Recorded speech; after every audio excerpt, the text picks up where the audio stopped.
ನೆಹರು ದಾಖಲೆಗಳೆಲ್ಲ ಧೂಳಿಪಟ. ಹೇಗಿದೆ ಮೋದಿ ಅಭಿವೃದ್ಧಿ ಪಥ? ನೆಹರು ಯುಗಕ್ಕೂ ಮೋದಿ ಯುಗಕ್ಕೂ ವ್ಯತ್ಯಾಸವೇನು? ಜನಪ್ರಿಯತೆಯಲ್ಲೂ ನಮೋ ಇತಿಹಾಸ ಸೃಷ್ಟಿ. ಇದು ನಮೋ ದಾಖಲೆಯ ಸುದ್ದಿ.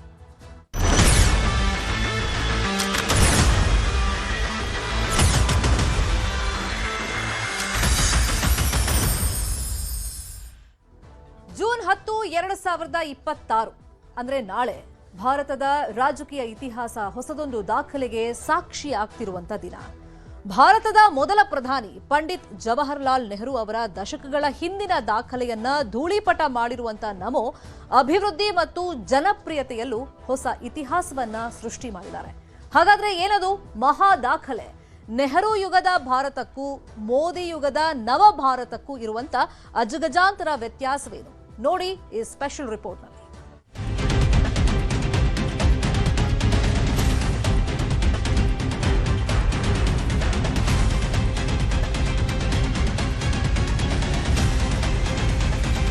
मेरी जो ताकत है वो मोदी नहीं है,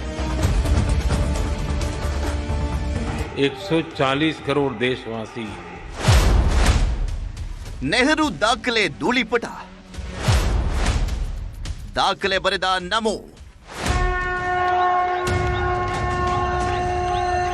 मैं नरेंद्र दामोदर दास मोदी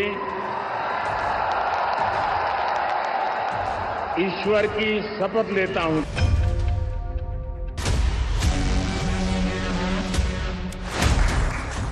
ಪ್ರಧಾನಿ ನರೇಂದ್ರ ಮೋದಿ ಇಂದು ಆಡಳಿತ ಮಹಾ ದಾಖಲೆಯೊಂದನ್ನ ಬರೆದಿದ್ದಾರೆ. ಭಾರತದಲ್ಲಿ ಪ್ರಜಾಸತ್ತಾತ್ಮಕ ಚುನಾಯಿತರಾಗಿ ಅತಿ ಸುದೀರ್ಘ ಕಾಲ ನಿರಂತರವಾಗಿ ಸೇವೆ ಸಲ್ಲಿಸಿದ ದೇಶದ ಹೆಮ್ಮೆಯ ಪ್ರಧಾನಿ ಎಂಬ ಐತಿಹಾಸಿಕ ಹೆಗ್ಗಳಿಕೆಗೆ ನರೇಂದ್ರ ಮೋದಿ ಪಾತ್ರರಾಗಿದ್ದಾರೆ.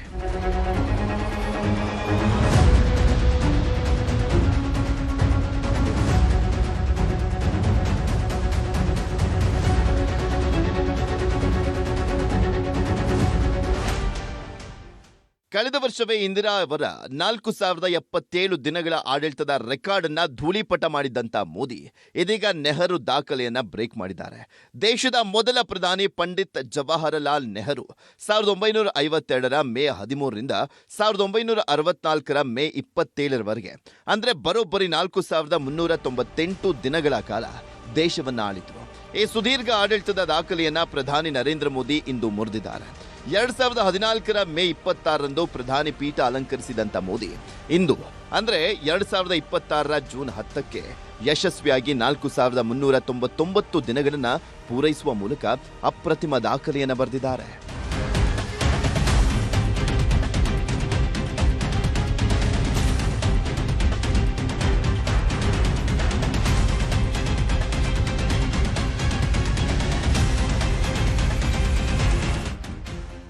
ಮೋದಿಯವರ ಈ ದಾಖಲೆಯ ಹೊಸ್ತಿಲಲ್ಲಿ ಗಮನಿಸಬೇಕಾದಂತ ಅಂಶ ಅಂದ್ರೆ ನೆಹರು ಕಾಲದ ಭಾರತಕ್ಕೂ ಇವತ್ತಿನ ಮೋದಿ ಆಡಳಿತದ ಭಾರತಕ್ಕೂ ಆಕಾಶ ಭೂಮಿಯ ವ್ಯತ್ಯಾಸವಿದೆ.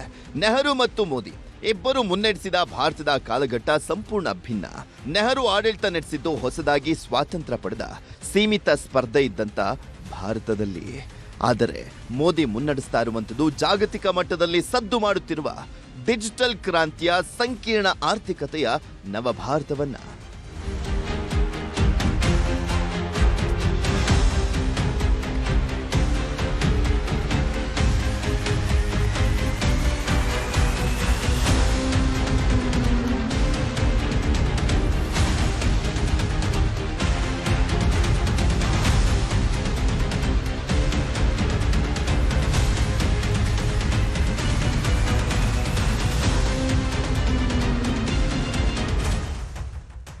ನೆಹರು ಪ್ರಧಾನಿ ಆದಾಗ ದೇಶದ ಜನಸಂಖ್ಯೆ 34 ಕೋಟಿ.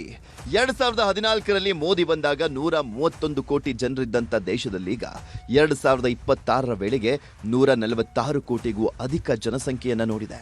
ಅಂದ್ರೆ ಜನಸಂಖ್ಯೆಯಲ್ಲಿ 4 ಪಟ್ಟು ಹೆಚ್ಚಳವಾಗಿರುವಂತ ದೈತ್ಯ ದೇಶವನ್ನ ಮುನ್ನಡೆಸ್ತಾ ಇದ್ದಾರೆ ಮೋದಿ. ಇನ್ನು ರಾಜಕೀಯವಾಗಿ ನೋಡಿದ್ರೆ ಅಂದಿಗೂ ಇಂದಿಗೂ ಅಜಗಜಾಂತರ ವ್ಯತ್ಯಾಸವಿದೆ. 1951ರಿಂದ 52ರ ಚುನಾವಣೆಯಲ್ಲಿ ಸ್ಪರ್ಧಿಸಿದ ಪಕ್ಷಗಳು ಕೇವಲ 53. ಅದೇ 2024ರ ಚುನಾವಣೆಯಲ್ಲಿ ಬರೋಬ್ಬರಿ 744 ಪಕ್ಷಗಳು ಸ್ಪರ್ಧಿಸಿವೆ. ನೆಹರು ಕಾಲಕ್ಕೆ ಹೋಲಿಸಿದ್ರೆ ರಾಜಕೀಯ ಸ್ಪರ್ಧೆ 14 ಪಟ್ಟು ಹೆಚ್ಚಳವಾಗಿದೆ. ಸದ್ಯ ದೇಶದಲ್ಲಿ 2593ಕ್ಕೂ ಹೆಚ್ಚು ರಾಜಕೀಯ ಪಕ್ಷಗಳು ಸಕ್ರಿಯವಾಗಿವೆ. ಅಂದು ನೆಹರು ಕಾಲದಲ್ಲಿ ಕೇವಲ 53 ಪಕ್ಷಗಳಿದ್ವು. ಕಾಂಗ್ರೆಸ್ 489ರಲ್ಲಿ 364 ಸೀಟು ಗೆದ್ದು ಏಕಸ್ವಾಮ್ಯವನ್ನ ಹೊಂದಿತ್ತು. ಅತಿದೊಡ್ಡ ವಿರೋಧ ಪಕ್ಷಕ್ಕಿದ್ದದ್ದು ಕೇವಲ 16 ಸೀಟು. ಆದರೆ ಮೋದಿ ಕಾಲದಲ್ಲಿ ಪ್ರಾದೇಶಿಕ ಪಕ್ಷಗಳ ಪ್ರಬಲ ಸವಾಲಿದೆ. ಸದ್ಯ ದೇಶದಲ್ಲಿ 2593ಕ್ಕೂ ಹೆಚ್ಚು ಪಕ್ಷಗಳಿದ್ದು ಇಂತಹ ಕಠಿಣ ಸವಾಲುಗಳ ನಡುವೆನೂ ಮೋದಿ ಸತತ 3 ಬಾರಿ ಗೆದ್ದು ವಿಜಯ ಯಾತ್ರೆಯನ್ನ ಮುಂದುವರೆಸಿದ್ದಾರೆ.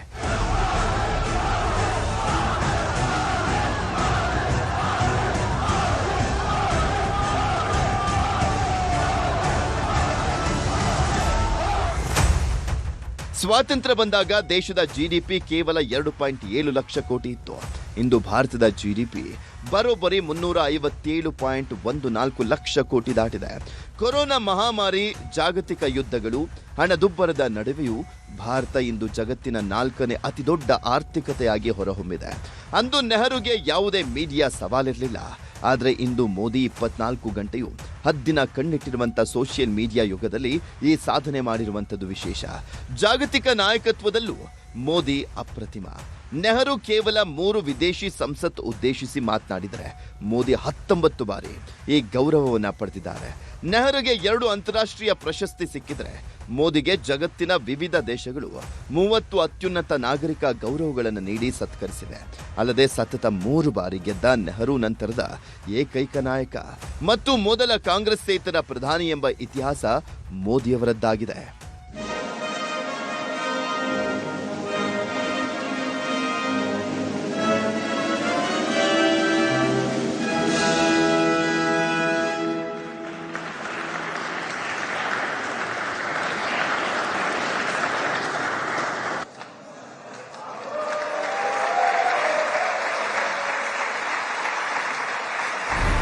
ನೆಹರು ಕಾಲದಲ್ಲಿ ಕೇವಲ 5 ಐಐಟಿ, 1 ಏಮ್ಸ್ ಇತ್ತು.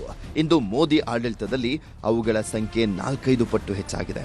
ಅಷ್ಟೇ ಅಲ್ಲ, ನೆಹರು ಸರ್ಕಾರ ಹಿಂದುಳಿದ ವರ್ಗಗಳ ಮೀಸಲಾತಿಯ ಕಾಕಾ ಕಲೇಲ್ಕರ್ ವರದಿಯನ್ನೇ ತಿರಸ್ಕರಿಸಿತ್ತು. ಆದರೆ ಮೋದಿ ಸಂಪುಟದ 60% ಸಚಿವರು ಹಿಂದುಳಿದ ಮತ್ತು ಬುಡಕಟ್ಟು ಸಮುದಾಯದವರಾಗಿದ್ದಾರೆ ಅನ್ನೋದು ವಿಶೇಷ.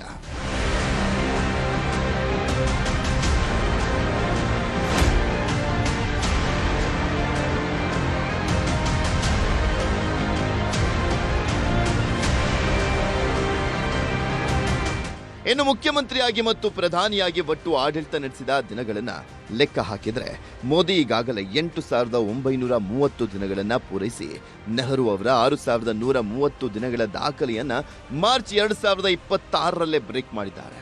ಹೆದ್ದಾರಿ ನಿರ್ಮಾಣ, ಶಾಂತಿ ಸ್ಥಾಪನೆ, ಯುನೆಸ್ಕೋ ವಿಶ್ವ ಪರಂಪರೆಯ ತಾಣಗಳ ಘೋಷಣೆ, ಅಳಿದು ಹೋಗಿದ್ದಂಥ ಚೀತಾಗಳನ್ನ ಭಾರತಕ್ಕೆ ಮರಳಿ ತಂದಿದ್ದು, ಹೀಗೆ ಪ್ರತಿಯೊಂದು ಕ್ಷೇತ್ರದಲ್ಲೂ ಮೋದಿ ಭಾರತವನ್ನ ಜಗತ್ತಿನ ಅಗ್ರ ಪೀಠದಲ್ಲಿ ಕೂರಿಸಿದ್ದಾರೆ.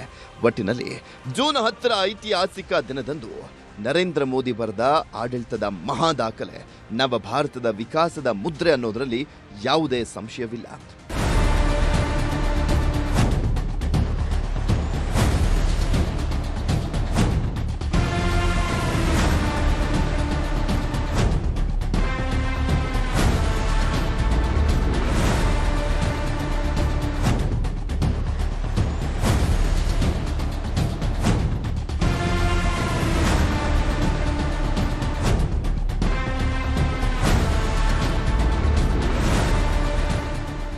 Bureau report, news 18 Kannada.